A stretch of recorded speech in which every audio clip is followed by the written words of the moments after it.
श्रीमद् भगवद गीता 13वां अध्याय 286 पृष्ठ 286 13वां अध्याय।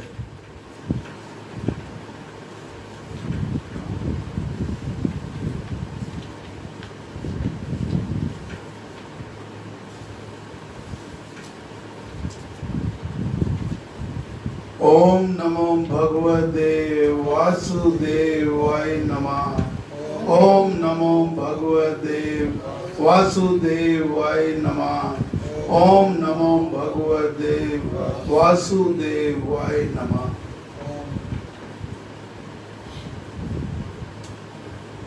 गुरु महाराज के आशीर्वाद से,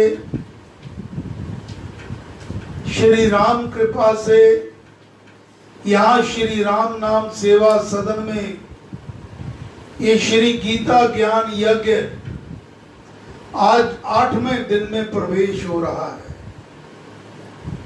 ये 8वें दिन की प्रातः काल की सभा है।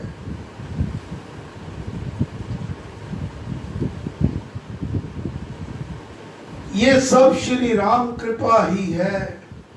गुरु महाराज स्वयं अध्यक्ष पद पर विराजमान रहते हैं, सारा मार्गदर्शन करते हैं, सारे यज्ञ का संचालन भी वही कर रहे हैं। तभी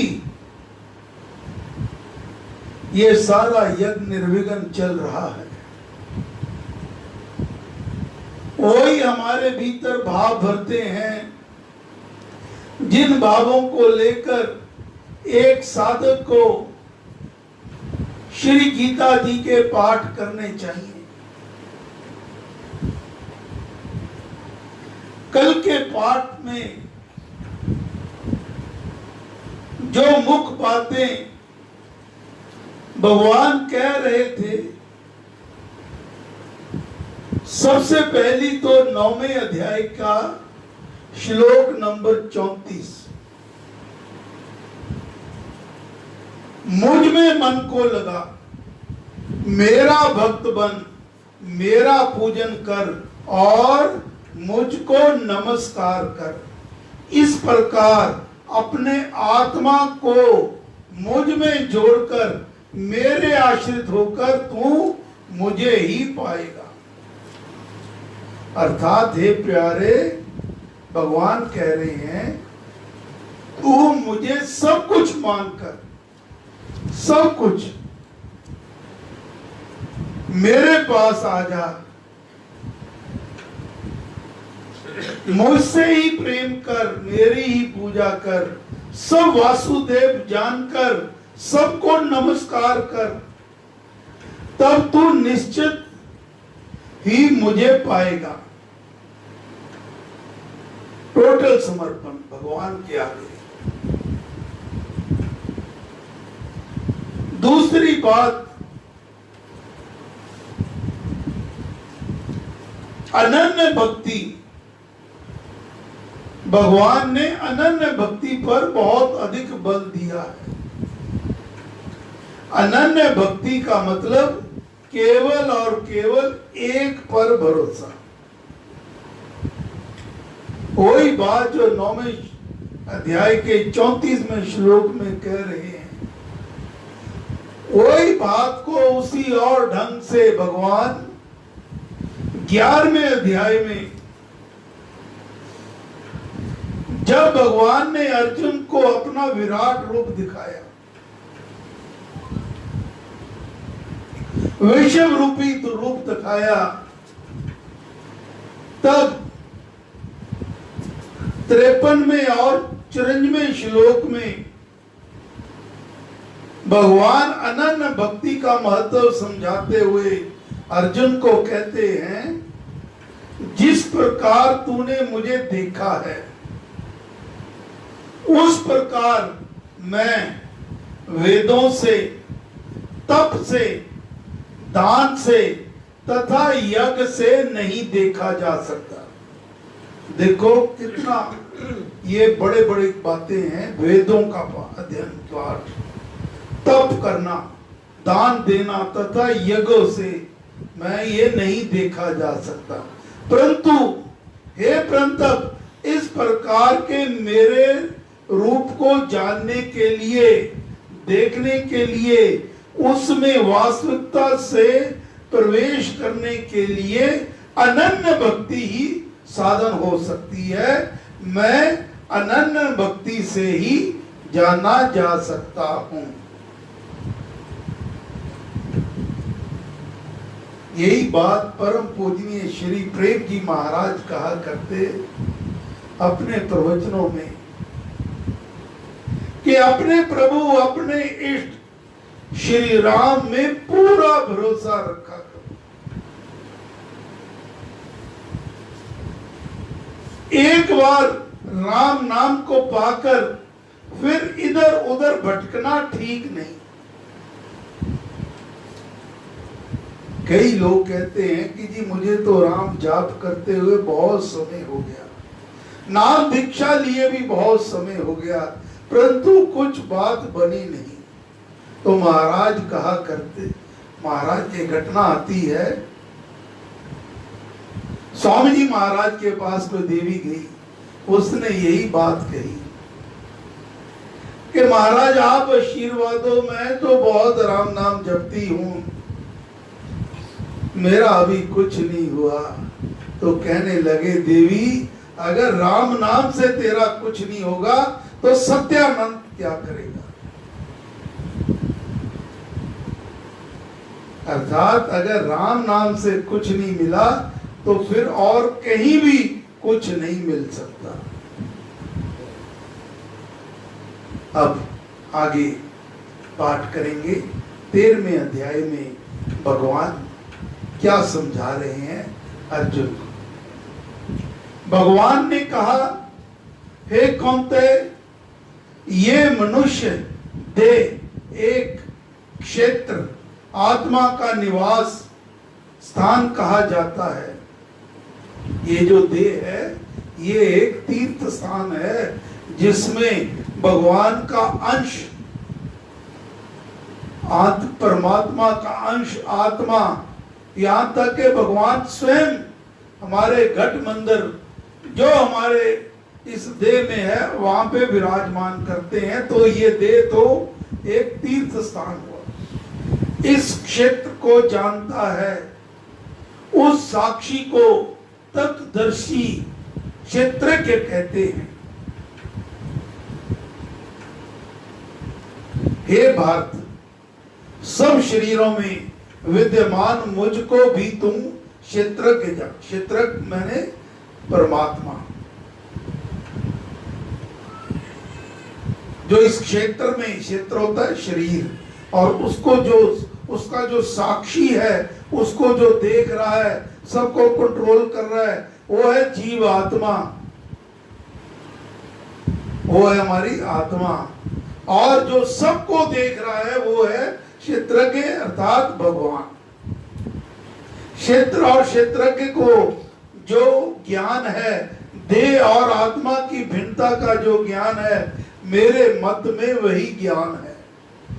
वह क्षेत्र जो है, जैसा है, जिस विकार वाला है, जिससे है, और वह क्षेत्र के जो है वह जिस प्रभाव वाला है, वह संक्षेप से तुम मुझसे श्रवण कर। बहुधा ऋषियों ने पृथक पृथक नानाविध छंदों द्वारा निश्चित उदाहरण और युक्ति युक्त ब्रह्म सूचक पदों द्वारा इसको गाया है।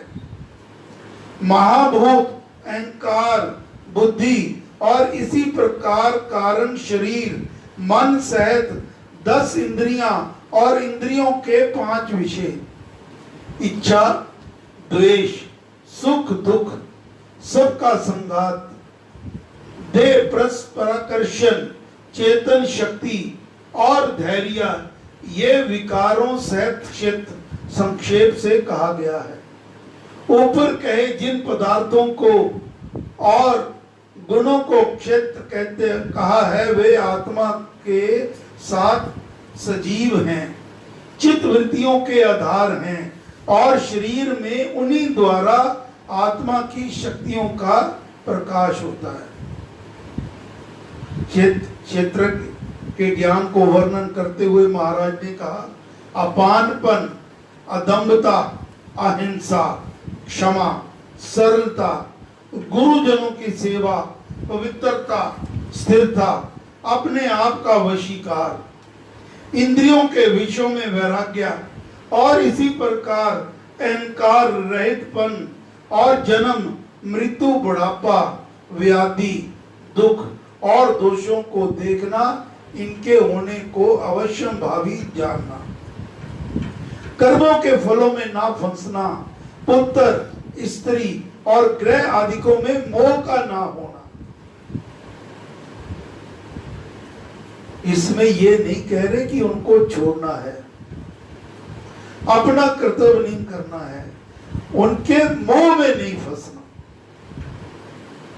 अपनी ड्यूटी निभाते हुए अपना कर्तव्य कर्म करना है, लेकिन मोह में नहीं कि मैं तो इसके बिना रह ही नहीं सकता, ये भाव नहीं होना चाहिए। इष्ट अनिष्ट की प्राप्ति पर सदा समचितपन और मुझ में अनन्य भाव से अविचारनी भक्ति, एकांत स्थान का सेवन, जन समूह से अपरापन, आत्म ज्ञान में स्थिरपन और वस्तुओं के वास्तव ज्ञान के आशय को समझना, ऐसा ये ज्ञान कहा है।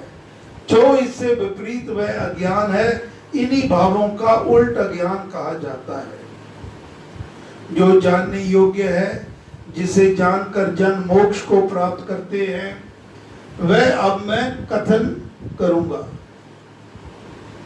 वह अनादि परम ब्रह्म है, वह सत असत नहीं कहा जा सकता, वह अपेक्षा रहित है, वह सब ओर से हाथ पैर वाला है, सब ओर से आंख, सिर, मुख रूप है, सब ओर से कर्मवान है और लोक में वह सब कुछ को व्याप्त करके विद्यमान है, सर्वशक्तिमान, निरपेक्ष, समर्थ और सर्वज्ञ है।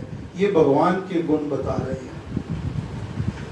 जो सर्वशक्तिमान है, सर्वव्यापक है, सत्य स्वरूप है, निरपेक्ष है, सर्वज्ञ है, उसमें सब इंद्रियों के गुणों का आभास, शक्ति, आभास, प्रकाश व शक्ति है, परंतु वह सब इंद्रियों से रहित है, अलिप्त है, सबका पालन करता है, प्रकृति के गुणों का भोगने वाला पालक नियंता है, सब भूतों के भीतर बाहर वह विद्यमान है, गतिमान है और सब रूप में भी स्थिर भी है, सूक्ष्म होने से अभिग्रेह है, जाना नहीं जाता, वह अज्ञानियों से दूर है और आत्मदर्शियों के परम समीप है, वह सब भूतों में एक आत्म सत्ता से रहता हुआ भी बंटे हुए की भांति स्थिर है, भूतों का पालक है, वह जानने योग्य है, संहारक है और उत्पादक है,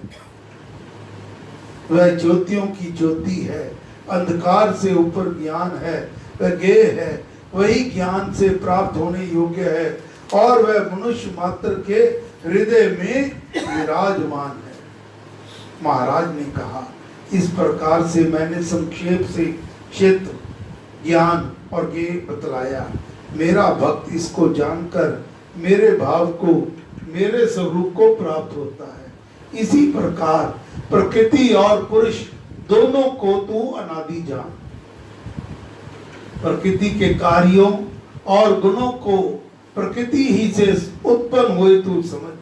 कार्य कारण के कर्तापन में प्रकृति उपादान कारण कही जाती है और सुखों दुखों के भोक्तापन में पुरुष आत्मा ही कारण कहा जाता है।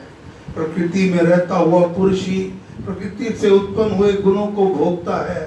प्रकृति के सत्व आदि गुणों का संयोग ही इसके शुभाशुभ योनियों और जन्मों में जाने का कारण है। जीव प्रकृति के सत, रज और तमोगुण रूपी माया में फंसकर अपने कर्मों के अनुसार जन्म जन्मांतरों में जाता है। इस देह में परम पुरुष परमात्मा भी कहा गया है। वह सब का साक्षी है, शुभ का अनुमोदक है, पालक है, भक्ति भाव की भेंट को स्वीकार करने वाला है और महाहेश्वर है। जो जन इस प्रकार पुरुष को और गुणों सहित प्रकृति को जानता है, वह प्रत्येक अवस्था में रहता हुआ भी फिर जन्म धारण नहीं करता। कई एक अभ्यासी ध्यान से, एकाग्र चिंतन से पुरुष और परम पुरुष के दर्शन करते हैं। कई एक अपने आत्मा से आत्मा को देखते हैं, दूसरे सांख्य योग से और अन्य कर्म योग से आत्मा को जानते हैं। दूसरे कई तो इस प्रकार स्वयं न जानते हुए दूसरों से सुनकर ईश्वर की उपासना करते रहते हैं। श्रद्धा पूर्वक आत्म वर्णन सुनने में तत्पर वे जन भी मृत्यु को सर्वथा तर जाते हैं। हे भक्षक, जितना कुछ भी चराचर जीवों का समूह उत्पन्न होता है, वह क्षेत्र और क्षेत्रज्ञ के संयोग से उत्पन्न होता है, ये तू जान। सब नाशवान प्राणियों में ना नाश होते हुए सम एक रस रहने वाले परमेश्वर को जो मनुष्य जानता है, वह उसी को जानता है। ईश्वर को सर्वज्ञ एक रस भाव से स्थित जानता हुआ मनुष्य अपने आत्मा को हनन नहीं करता। वह अविश्वासी तथा नास्तिक कदापि नहीं बनता और इस निश्चय से परम गति को प्राप्त कर लेता है। जो ज्ञानी ऐसा समझता है कि सर्व प्रकार कर्म प्रकृति से किए जा रहे हैं, सृष्टि में क्रिया स्वभाव की है, वह आत्मा को अकर्ता जानता है। जब प्राणियों के पृथक अस्तित्व को भी एक परमेश्वर में ही स्थित जानता है और उसी से हुए विश्व के विस्तार को देखता है, तो तब वह ब्रह्म को प्राप्त करता है। हे कुंतय, ये ऊपर वर्णन किया गया परमात्मा अनादि और प्रकृति के गुणों से रहित होने के कारण अविनाशी है। वह शरीर में देह रूप क्षेत्र में साक्षी रूप से रहता हुआ भी ना कर्म करता है, ना कर्म संस्कार से लिप्त होता है। जैसे सूक्ष्म होने से सर्वव्यापी आकाश को कोई लेप नहीं लगता, किसी वस्तु का संस्कार नहीं छूता, इसी प्रकार सर्वत्र देह मात्र में रहता हुआ परमात्मा प्राणियों के कर्मों से लिपाया मान नहीं होता। जैसे एक ही सूर्य इस संपूर्ण जगत को प्रकाशित करता है, इसी प्रकार हे भारत, सब देहों को एक ही क्षेत्रीय साक्षी परमेश्वर जीवन ज्योति दान करता है। जो जन इस प्रकार ज्ञान की आंखों से क्षेत्र और क्षेत्रज्ञ के भेद को और जीवों के प्रकृति से मोक्ष को जानते हैं, वे परम ब्रह्म पद को पाते हैं। ओम तत्सत। इस प्रकार श्रीमद् भगवद गीता रूप उपनिषद ब्रह्म विद्यागत अंतर्गत योग शास्त्र में श्री कृष्ण अर्जुन संवाद का क्षेत्र क्षेत्रज्ञ विभाग योग नामक 13वां अध्याय समाप्त हुआ। 14वां अध्याय। श्री भगवान ने कहा, फिर तुझे ज्ञानों में उत्तम ज्ञान मैं कहूंगा, जिसको जानकर सब मुनि जन इस संसार से मुक्त होकर परम सिद्धि को पा गए। इस ज्ञान का आश्रय लेकर मेरे समान हो गए मुनिजन सृष्टि के उत्पत्ति काल में भी नहीं जन्म लेते और प्रलयाकार में भी नहीं कष्ट क्लेश भोगते। हे भारत, मेरा स्थान महत ब्रह्म है, अनंत शांत धाम है, उसमें मैं गर्व संकल्प भी धारण करता हूँ। सृष्टि के होने का मैं संकल्प स्फुरित करता हूँ, उससे सारे प्राणियों का प्रादुर्भाव होता है। हे कुंती पुत्र, सब कारणों से जो मूर्तियां, कार्य व अभक्तियां उत्पन्न होती हैं, उनका स्थान तो परम ब्रह्म है। मैं कार्य कारण भाव का बीज बोने वाला पिता हूँ। हे विशाल भुज, सत, रजस और तमस, ये 3 गुण प्रकृति के उत्पन्न हुए हैं। वे अविनाशी देहधारी जीव को देह में बांधते हैं। आवरण करना, जड़ता, कठोरता आदि तमोगुण है। क्रिया की अत्यंतता, गति का तीव्रतर वेग, संयोग, विभाग और विकास आदि की परंपरा रजोगुण है। तथा अपने प्रकृति के रूप में स्थित सौंदर्य और प्रकाश आदि सत्गुण है। ये प्रकृति के गुण देह के संयोग से और कर्मों के संस्कारों से जीव को जन्म में बांधने वाले हैं। प्रकृति के गुण मनुष्य में कैसे व्यक्त होते हैं, इस विषय में महाराज ने कहा, हे निष्पाप, निर्मल होने से सत्वगुण प्रकृति का विमल उच्च अंश प्रकाशक है और रोग रहित है। इससे वह सुख और ज्ञान के संग से मनुष्य को बांधता है। सात्विक की क्रिया सुख की और ज्ञान की होती है। रजोगुण को राग रूप और तृष्णा तथा कामना से उत्पन्न होने वाला तो जान। हे कुंते, वह कर्मों के संग से अत्यंत क्रिया के लोभ से देही को बांधता है। सब देहधारियों को मोहने वाले तमोगुण को तू अज्ञान से उत्पन्न हुआ समझ। हे भारत, मनुष्य को वह प्रमाद, आलस्य और नींद से बांध डालता है। सत्वगुण मनुष्य को सुख का संग कराता है। रजोगुण कर्मों में जोड़ता है और तमोगुण तो ज्ञान को आवरण करके प्रमाद में लगाता है। रजोगुण और तमोगुण को दबाकर हे भाग सत्वगुण प्रकट होता है। ऐसे ही सत्वगुण और तमोगुण को मंद करके रजोगुण और रजोगुण तथा सत्वगुण को दबाकर तमोगुण प्रकट हुआ करता है।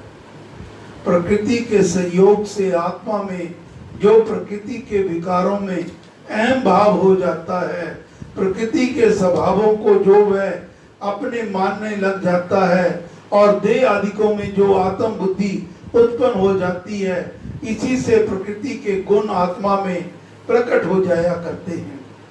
यही सुगुण अवस्था कही जाती है। प्रकृति में गाढ़तर और गाढ़तम आत्म भावना तमोगुण है, गाढ़ आत्म भावना रजोगुण है और प्रकृति से भिन्न आत्म भावना सत्वगुण है। जब इस देह में सब इंद्रियों के द्वारों में प्रकाश, स्वच्छता, चेतनता उपज आती है और ज्ञान बढ़ जाता है, तब जान जाए कि सत्वगुण बढ़ा हुआ है। ये श्रेष्ठ, रजोगुण के बढ़ जाने पर लोभ, अधिक कर्म करने की प्रवृत्ति, कर्मों का आरंभ, अशांति और लालसा, ये सब उत्पन्न होते हैं। हे कुरुनंदन, तमोगुण पर बढ़ने पर ज्ञान, अकर्मण्यता, प्रमाद और इसी प्रकार मोह, ये सब उत्पन्न होते जाते हैं। जब सत्वगुण के बड़े होने पर देहधारी मर जाता है। अब ये देखिए, ये जो भगवान 3 प्रकार के गुणों की व्याख्या कर रहे हैं, सत्वगुण, रजस और तमोगुण। सत्य जो है वो ज्ञान का प्रतीक है, सच्चे सुख का प्रतीक है, अपनी आत्मा को परमात्मा से जोड़ने का प्रतीक है। और जो रजोगुण है वो अति क्रिया का, लोभ का, लालच का, मैं ये भी कर लूं, ये भी कर लूं, ये भी कर लूं, ये मैंने पा लिया, ये मैं पालूंगा, और अधिक और अधिक और अधिक कर, और अशांति का भी, और लालसा, ये मुझे मिल गया, ये मुझे और मिल गया। ये सारे प्रतीक रजोगुण के। और तमोगुण जो होता है उसमें तो प्राणी के आत्मा के ऊपर अज्ञान का पर्दा छा जाता है, अकर्मणता, कर्म करना छोड़ देता है, प्रमाद, आलस्य में पड़ा रहता है, और इसी प्रकार मोह, ये सब उत्पन्न होते हैं। अब भगवान ये कह रहे हैं, अक्सर हम ये सुनते हैं कि जी वो उस दिन गया तो सीधा स्वर्ग को जाएगा, वो उन दिनों में गया तो ये होगा, वो उन दिनों में गया तो वो होगा। पहले 8वें अध्याय में भी वर्णन किया था, जो अंत समय प्रभु को स्मरण करता हुआ जाएगा, वो प्रभु कहते हैं मेरे मोक्ष धाम को, परम धाम को प्राप्त होगा। यही बात अब भगवान कह रहे हैं, जब प्राणी के भीतर सत्वगुण के बड़े हो, अर्थात उसकी आत्मा को, उसकी अज्ञान का पर्दा उठ चुका हो, आत्मा जागृत हो गया हो, सच्चे सुख की उसको प्राप्ति हो। जब सतगुण के बड़े होने पर देहधारी मर जाता है, शरीर को छोड़ता है, तब वह उत्तम ज्ञानियों के निर्मल लोकों को पाता है, ऊंचे जन्मों में जाता है। आदमी अपने कर्मों से अगले जन्म पाता है।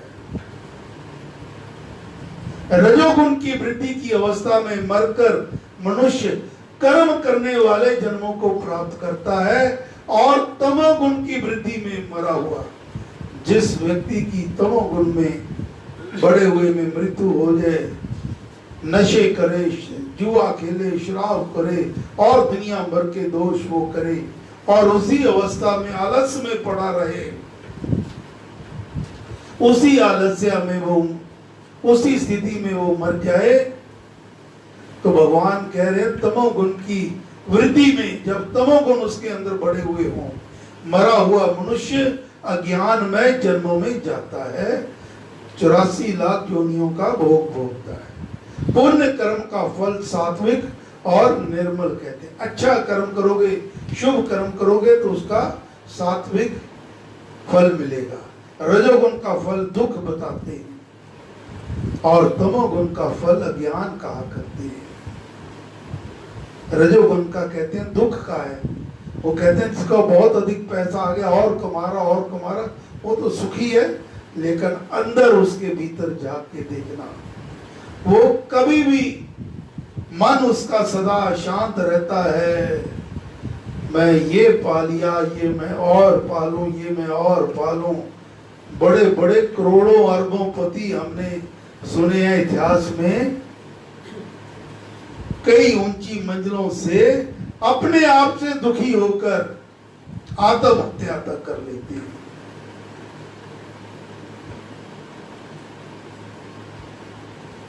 रजोगुण का फल दुख बताते हैं, और तमोगुण का फल अज्ञान कहा करते हैं। सत्वगुण से ज्ञान उत्पन्न होता है, और रजोगुण से लोभ, तमोगुण से प्रमाद और मोह उत्पन्न होते हैं, और इसी प्रकार ज्ञान भी उत्पन्न होता है। सत्गुणी मनुष्य ऊपर जाते हैं, उन्नत होते रहते हैं, रजोगुण वाले मध्य में रहते हैं, तमोगुण की वृत्ति में स्थित मनुष्य अधोगति को जाया करते हैं।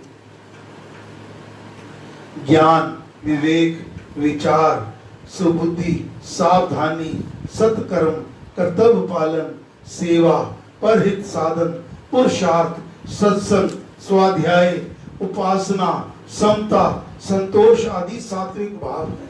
अत्यंत क्रियाशीलता, अशांति, अति लोभ, तृष्णा, प्रबल कामना, स्वार्थपरता आदि राजस भाव है। क्रोध, वैर, निंदा, क्रूरता, आलस्य, प्रमाद, निरंता और अज्ञान आदि तामस भाव हैं। सत्गुण की क्रिया में आत्महित, नीति, न्याय, दान, बलिदान, वीरता, धीरता आदि गुण अधिक होते हैं, परंतु राग द्वेष से रहित कर्तव्य बुद्धि से हुआ करते हैं। रजोगुण की क्रिया में मर्यादा को लोप करके भी लोभ और कामना आदि बढ़ जाते हैं। रजोगुण की वृद्धि में क्रिया की सीमा और लालसा की तृप्ति नहीं होती।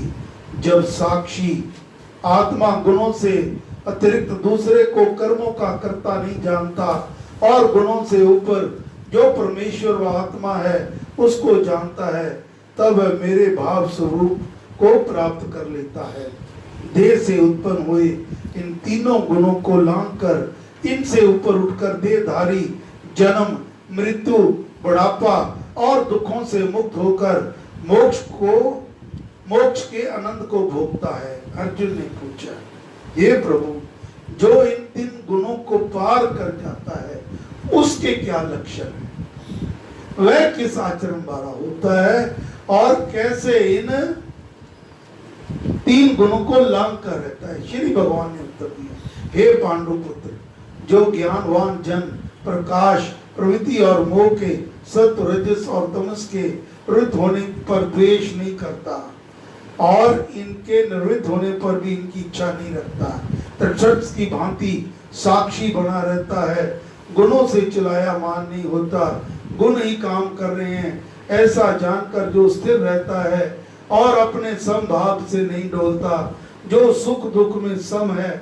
अपने आप में स्थिर है, मिट्टी के ढेले पत्थर और स्वर्ण में सम बुद्धि है, प्यारी और अप्यारी वस्तु के प्राप्त होने पर समान रहता है, और जो अपनी निंदा तथा स्तुति को तुल्य मानता है, जो मान तथा अपमान में तुल्य है, एक रस है, मित्र और शत्रु पक्ष में भी न्याय युक्त सम बुद्धि है, और सब प्रवृत्तियों का, सब कार्यों के आरंभों का त्यागी है, वह गुणातीत कहा जाता है।